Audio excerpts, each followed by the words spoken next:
헬리우스 신이 있잖아요. 태양 신이잖아요. 태양, 헬리우스. 그리고 포스, 우리가 포토, 빛이잖아요. 바로 해같이 빛나는 그가 그의 옷이 빛과 같이. 이게 말라기 4장 2절에서 이미 예언됐단 말이에요. 어려운 헬리오스가 떠올라서 치료하는 포스를 빛을 비치리니. 말라기 4장 2절에 우리가 애양간에서 나온 송아지와 같이 뛰놀리라. 애양간에서 나온 송아지 본 적 없죠? 제가 매일 무슨 시골 이야기할 때는 마치 무슨 제가 무슨 큰 특권이라도 누리듯이 그게 다 고생했던 이야기고 가난한 시절 이야기인데, 저는 송아지를 키워보질 않아가지고 소를 피해 다닐 수가 없어요. 그러니까 어릴 때 학교 갈 때 좁은 골목을 지나가야 되는데 거기 간혹 소가 한 마리 이렇게 서 있어요. 그럼 학교를 못 가는 거예요. 다른 친구들은 가요. 그럴 때 이렇게 해내가지고 저는 그걸 못 하는 거예요. 그래 삥 둘러서 이제 학교 가고, 아니면 좀 소 좀 치워줘요. 우리 고향 말로 그렇게 하면 이제 누가 할아버지가 나와서 치워주고 이러는데, 간혹은 보면 소는 이렇게 묶어놓지만은 송아지는 간혹은 그냥 묶어놓지는 않고 이제 애양간인데 넣어놓거든요. 큰 소는 애양간에 넣어놔도 묶어놓거든요. 큰 소는. 그러니까 이렇게 묶여 있고. 그런데 이 송아지가 이제 나오면 얼마나 날뛰는지 모르거든요. 팍 뛰거든요. 그 모습입니다.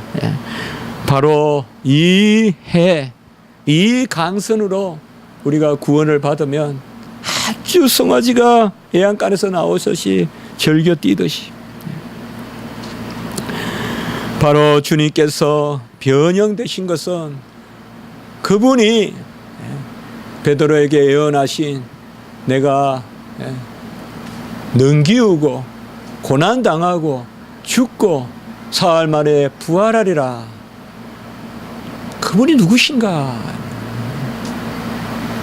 우리는 다 찌른 자들도 세상도 그저 눈앞에 보이는 찢긴 살과 흉한 그 모습과 찡그리는 고통 가운데 정말 그려볼 수 없을 만큼 잔인하게 찡그리는 그 모습을 기억하지만은 바로 그분은 영롱한 빛이요 영롱한 태양이시다. 이러한 변형 가운데서 제자들이 보니 모세와 엘리야가 더불어서 말하고 있었습니다. 이것은 그저 환상이다 이렇게 생각하시면 안 됩니다. 분명한 역사적 사건입니다. 죽은 모세와 엘리야가 어떻게 주님과 말씀하고 계셨느냐, 그것을 우리가 정확하게 말하지 못할 뿐이지 이것을 그저 환상 가운데 보았다, 헛것을 보았다 그렇게 생각해서는 안 됩니다. 분명히 죽은 모세와 죽은 엘리야가 지금 예수 그리스도와 함께 그 산 위에 있는 것입니다. 그 대화하는 것을 제자들이 본 것입니다. 왜 여기에 엘리야와 모세가 나올까요? 모세는 구약에서 하나님의 말씀을 율법을 받은 자이죠. 엘리야는 그 하나님의 경륜을 이 땅에서 성취하신 것이에요. 우리가 이 두 분을 같이 한번 묶어서 본다면 말씀으로 불을 내리게 하신 분이 바로 이 두 사람, 모세와 엘리야는 바로 말씀을 받고 불을 기도 가운데서 하늘에 불이 내리는 그 권능을 보여줬던 최고의 선지자들이었습니다. 특별히 이들과 무슨 말을 했느냐, 누가복음에는 이것을 기록하고 있습니다. 누가복음 9장 31절에 보면 그들이 보니 모세와 엘리야가 변형되신 예수 그리스도와 더불어 말하고 있는데, 무슨 말을 하고 있느냐, 장차 예수께서 예루살렘에서 별세하실 것을 말하고 계시다. 여기에 별세라는 말이 나옵니다. 참 우리가 성경을 옛날에는 변화라는 말을 이제 변형으로 이렇게 새롭게 번역한 것은 제가 아까도 말씀드렸듯이 단순히 변화가 아니라 바로 메타모르페, 하나님이 사람이 되시는 어떤 그러한 근본 하나님이, 하나님의 모르페가 빌립보서 2장 6절과 7절, 그때 모르페가 쓰거든요. 그는 근본 하나님의 본체시나 종의 형체로 오셨죠. 둘 다 모르페예요. 이 단어는 좀 여러분 어렵게 느껴져도 그냥 한번 기억하실 필요가 있어요. 한번 같이 해볼까요? 모르페.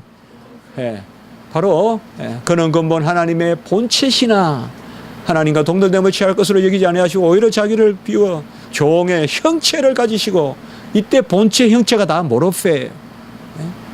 하나님의 모르페였으나 종의 모르페를 가지셨다.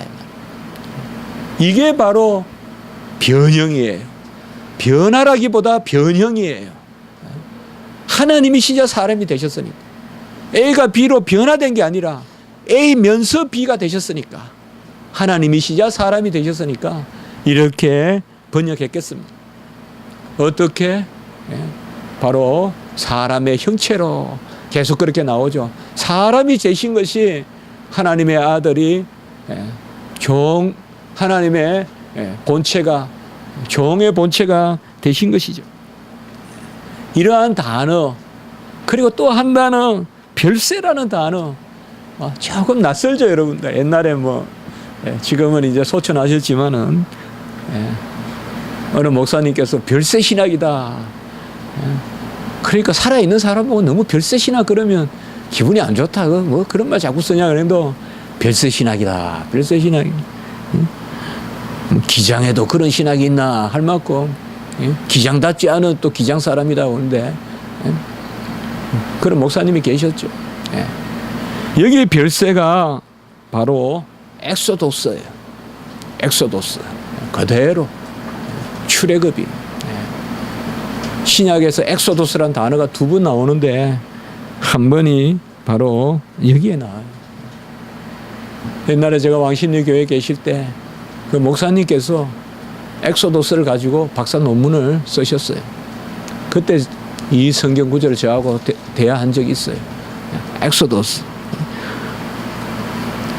모세와 엘리야와 주님이 함께 엑소도스에 대해서 말하고 있다. 엑소도스는 2가지 의미가 있습니다. 옮긴다는 뜻과 죽는다는 뜻이 있습니다. 그래서 여기서는 바로 예수님께서 죽으시고 옮기신다. 다 이렇게 말해도 되겠습니다. 예수님의 엑소도스. 그분이 죽는다고 소멸하는 것은 아니잖아요. 엑소도스는 그 뜻입니다. 죽지만은 옮겨가시는 것. 그래서 아까 나왔던 변형이란 단어와 상당히 유사한 것입니다. 변화돼도 같으신 분이잖아요. 마찬가지입니다. 바로 이 단어를 모세와 엘리야는, 이 단어를 베드로, 요한, 야곱은 금방 알아챘을 것입니다. 바로 엑소도스란 그 말을 하고 있는 거예요, 지금. 예수님께서 바로 옮겨가신다, 떠나가신다. 바로 그가 죽고 부활하셔서 하늘로 가신다. 그것에 대해서 말씀 나누고 있었다는 것입니다. 우리가 이 엑소도스란 말은 또 베드로 전서에도 나옵니다. 베드로 후서에도, 베드로 후서의 1장 15절에 보면 내가 떠난 후에도 어느 때나 이런 것을 생각나게 하려 함이라. 바로 베드로가 복음을 전할 때 이렇게 이야기할 때 떠난, 이것도 엑소도스입니다. 여하튼 변화산에서 주님께서 보여주신 것은 바로 옮겨가신다. 그가 변화되셔서 이제는 이 땅에서 죽으시지만 이 죽음은 끝이 아니라 부활과 성천과, 그래서 내가 올라가는 것이 유익이다. 이것을 보여주시는 것입니다. 우리는 다 변화되어야 구원에 이릅니다. 복음은 변화의 소식입니다. 변화 없이 구원에 이를 자 아무도 없습니다. 그 가장 현저한 변화가 바로 회개입니다. 회개 없이 생명에 이를 자 없습니다. 그래서 회개하라 천국에 가까웠느니라 그렇게 말씀하신 것입니다. 주님께서 변화된 모습을 통하여 변형된 모습을 통하여서 그가 변형되심으로 우리가 변형을 누리고 바로 정가의 그러한 원리를 보여주시고자 하신 것입니다. 누가복음 9장 33절에 보면 이 같은 변화산의 말씀을 하면서 이제 모세와 엘리야가 예수님을 떠나가고자 하니까 마태복음에는 이렇게 기록되어 않는데요. 누가복음 9장 33절에 보면 모세와 엘리야가 이제 떠나가려고 하니까 그때 유명한 발상이 나옵니다. 바로 베드로의 발상. 제가 세 분을 위하여 초막을 짓겠습니다. 주님을 위하여, 엘리야를 위하여, 모세를 위하여 초막을 짓겠습니다라고 이렇게 이야기를 하고 있습니다.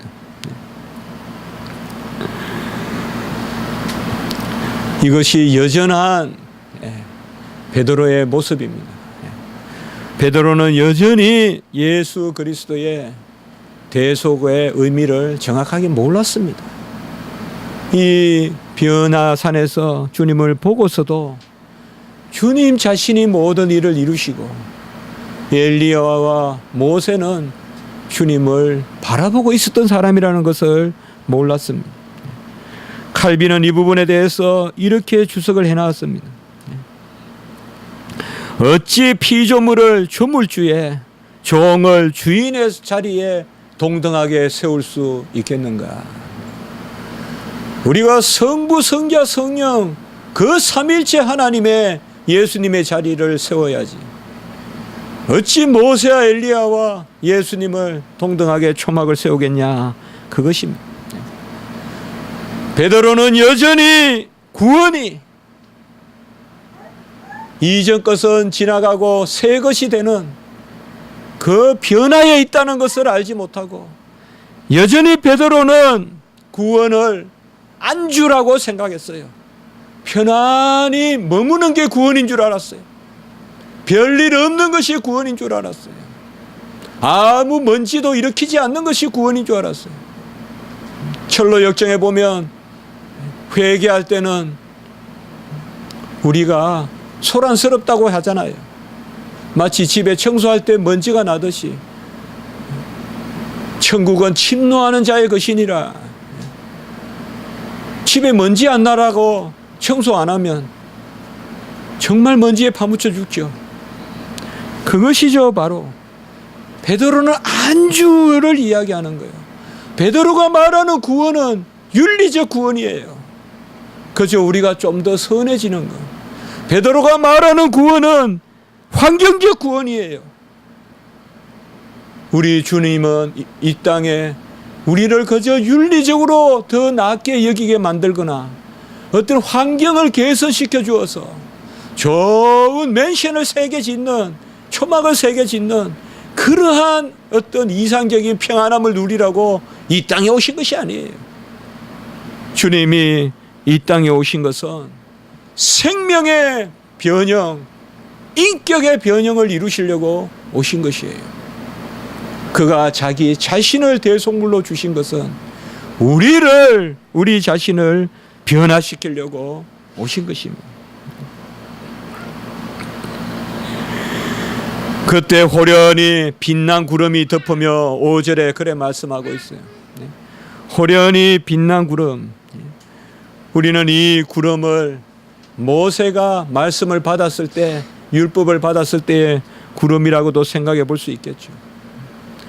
하나님이 어미로운 가운데서 드러나실 때 바로 구름 가운데 말씀하십니다. 이는 내 사랑하는 아들이요 내 기뻐하는 자니 너희는 그의 말을 들으라. 여기 그의 말은 여러 말씀일 수 있지만은 일단 21절의 말씀, 그가 순환을 예언하는 말씀에 순종하라. 다시금 여기서 결론을 말씀하죠. 예수는 내 아들이요 내 기뻐하는 자니, 아들은 아버지의 뜻을 이루어야 기쁜 것이죠. 그러니 너희는 그의 말을 들으라. 그래서 제가 아까 말씀을 드렸듯이 마태복음 16장에 베드로의 고백이 있고, 그리고 예수님의 순환 예언이 있고, 그리고 베드로의 그리 마옵소서가 있고, 오늘 변화산에 데려가셔서 네가 그리 마옵소서라고 하면 안 되는 그것을 보여주시려고 예수님의 모습을 보여주시고, 너희는 그의 말을 들으라 라고 이렇게 말씀했습니다. 요한복음 10장 18절에 보면 예수님은 목숨을 버릴 근세도 있고 다시 얻을 근세도 있다라고 이렇게 말씀했습니다. 주님은 마지못해 죽으시는 것이 아닙니다. 주님은 우리를 구원하기 위하여서 자언해서 죽으시는 것입니다. 이 말씀이 나오고 두려워하고 있을 때 주님께서 그들을 만지시며 일어나라라고 말씀하십니다. 8절 우리가 원하면 같이 읽어보겠습니다. 같이 8절 읽겠습니다. 시작. 제자들이 눈을 들고 보매 오직 예수 외에는 아무도 보이지 아니하더라. 같이 합시다. 오직 예수. 오늘 변화산에서 우리에게 알려주시는 것은 오직 예수만 바라보라. 오직 예수의 말만 들으라. 오직 예수께서 다 하신다는 것을 우리에게 보여주시는 것입니다. 오직 예수만이 보이는 것입니다. 엘리야도 모세도 다 예수를 바라던 사람이지. 엘리야를 섬겨서도 안 되고, 모세를 섬겨서도 안 되고, 다윗을 섬겨서도 안 되고, 어떤 피조물을 섬겨서도 안 되고, 우리는 오직 예수 그리스도만을 섬겨야 된다는 것입니다. 그야말로 우리를 위하여서 변화되신 분이십니다. 어떤 뭔가 조그만 것을 줌으로 자기 자신의 일부를 조금 주는 그런 변화가 아니라, 하나님의 아들은 전인격적으로 전체적으로 변화되셔서 그 전부가 하나님이시고 그 전부가 사람이십니다. 토탈 가식, 토탈 휴먼 비잉이십니다. 한 인격 가운데 전체가 변형되셨습니다. 이것은 세상에서 쓸 수 없는 단어입니다. 참 번역하기 어려운 단어입니다. 메타모르페, 바로 그가 근본 하나님이시나 근본 본체 하나님이시나 종의 본체, 종의 형체가 되신 것입니다. 우리는 로마서 12장 1절, 이 시대를 본받지 말고 변화를 받아 하나님 앞에 영적인 산재물이 되어야겠습니다. 우리 여기 젊은이도 많습니다만은 하나님이 귀하게 보시는 것은 지금의 여러분의 모습이 아니라 여러분의 변화하는 모습입니다. 우리 젊은이들, 우리 학생들 지금 조금 모자란다고, 부족하다고 그것으로 힘들어하지 마십시오. 진정한 가치는 변화에 있습니다. 아무리 높은 곳에 있어도 머물러 있는 사람은 하나님 보시기에 그렇게 기뻐하실 사람이 아닙니다. 우리가 깨어집시다. 변화됩시다. 정말 좀 바꿉시다. 변화를 위하여 기도합시다. 변화를 할 때 우리는 고상해지는 것입니다. 변화가 될 때 고상한 것입니다.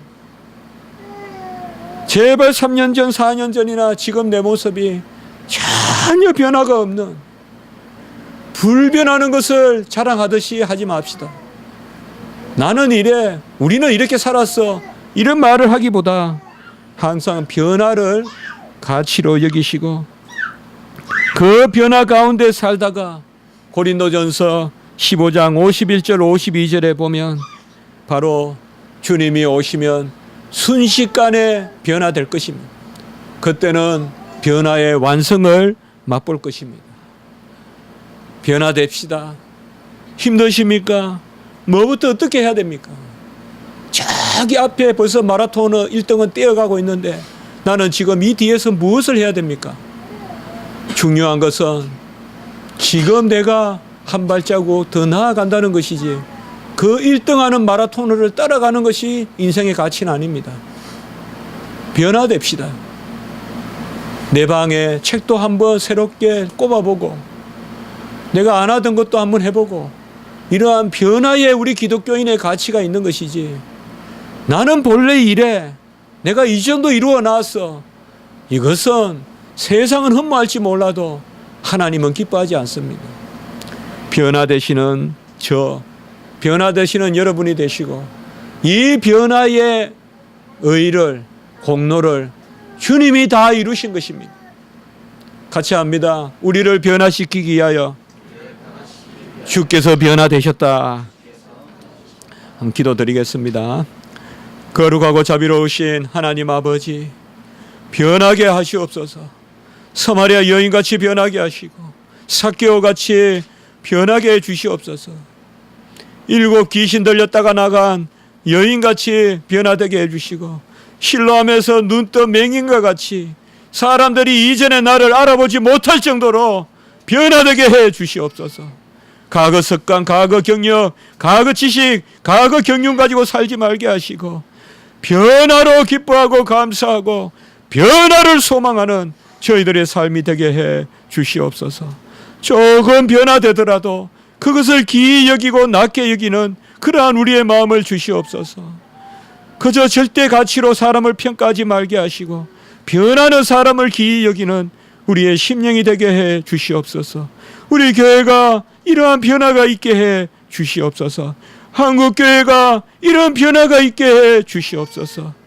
이제 내일부터 우리 교단의 총회가 열립니다. 전국 목사님들이 모여 총회를 거행합니다. 거룩한 총회, 변화되는 총회가 있게 하시고, 개혁된 교회는 항상 개혁되어야 되듯이 이미 변화된 우리와 교회는 쉼없이 변화되어야 된다는 것을 기억하게 하시옵소서. 구주 예수 그리스도 이름으로 감사하며 기도드리옵나이다. 아멘.